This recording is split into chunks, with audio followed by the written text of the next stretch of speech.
Mesopotamia, the Age of Gilgamesh. While the first pyramids rose in Egypt, here in Mesopotamia, another kind of greatness surged forward. This was the world of Gilgamesh, the legendary king of Uruk, in today's Iraq, a ruler whose deeds would echo through thousands of years of human storytelling. Welcome to Meanwhile in History.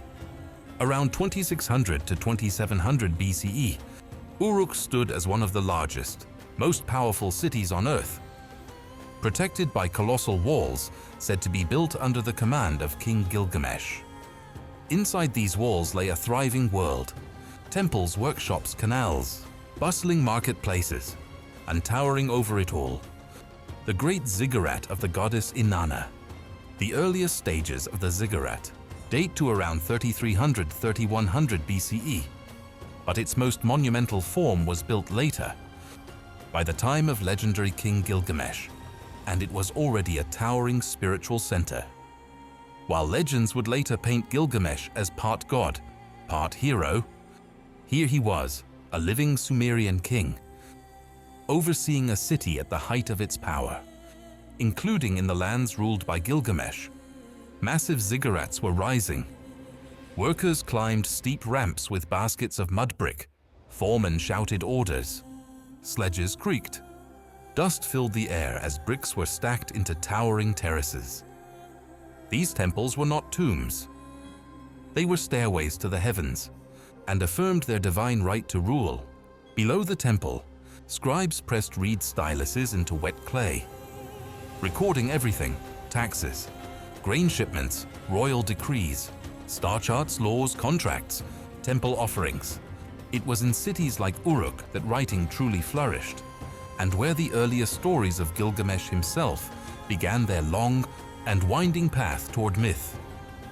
At the top of the ziggurat, priests studied the sky, tracking Venus, mapping constellations, measuring lunar cycles.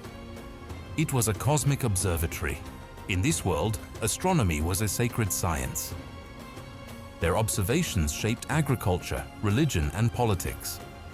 Uruk under Gilgamesh was vibrant and alive. Potters shaped clay vessels. Textile makers wove fabrics. The great king's influence was felt everywhere, from the organization of labor to the strengthening of the city's monumental walls. This was a city of innovation and ambition. While Egypt reached for the sky with stone pyramids, Mesopotamia rose upward with mud brick temples, written knowledge, and the earliest scientific observations of the stars. And at the center of this world stood King Gilgamesh of Uruk, a ruler whose real life inspired the oldest epic ever recorded, the Epic of Gilgamesh. This was Mesopotamia during one of its greatest ages, a moment of architecture, astronomy, writing, and legendary kingship. Mesopotamia, Egypt, the Indus Valley, China, each rising in its own way, all at the same moment in time. More ancient history. Follow for part 3. Subscribe to Meanwhile in History.